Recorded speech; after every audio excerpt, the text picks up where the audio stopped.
So naloxone is available in most countries of the world in ambulances, sometimes in hospitals, sometimes you can buy it with a prescription in pharmacies, and it's usually used for people who have got heroin or other opiate overdose, right?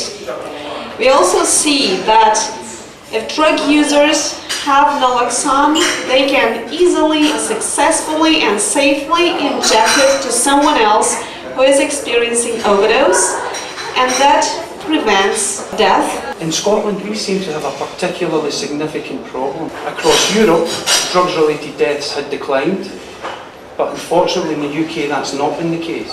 And indeed, Scotland has a higher prevalence of drugs-related deaths than anywhere else in Europe.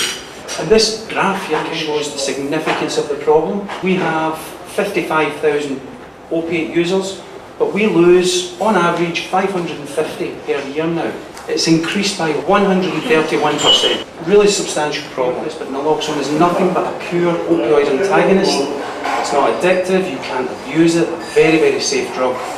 It's really only indicated for one thing, which is respiratory depression and nothing else. Naloxone is nothing new, it's been around since 1915, and as you can see there is ample evidence of the efficacy of this substance. One of the challenges we have in Scotland is our current drug strategy. It's called the Road to Recovery.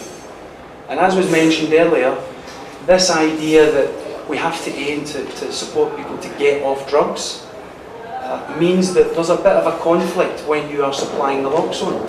Because sometimes people think that means you are enabling drug use or making heroin use safer, which we are, but not by any manner of means to encourage use, simply so that people don't die. The thing that we campaign for is naloxone over the counter. Why is it that I can go into any pharmacy and buy paracetamol, which is far more toxic to my body than naloxone could ever be? Why is that? We also need it normalised and standardised, if you like. It should be, in our view, the case that anyone receiving opiate substitution or using illicit opiates is afforded naloxone. It should just be part of the work that we do. Indeed, the overdose prevention stuff should be part of the work that we do as harm reductionists. We are trying to flood our streets with as much information about naloxone, about overdose as possible. 545 families were bereaved last year.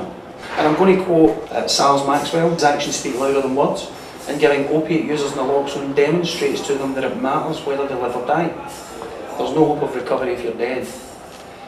And that's one of the key statements, if you like, that we are trying to convey all across Scotland. It is a drug that has saved my friends' lives, and also people I've worked with at Needle Exchange have used it 4 times and watched people who were close to death and unresponsive and turning blue come back and be able to talk to me later that day and the next day, and are now still alive today. So I can testify that naloxone is safe and effective in arms of drug users.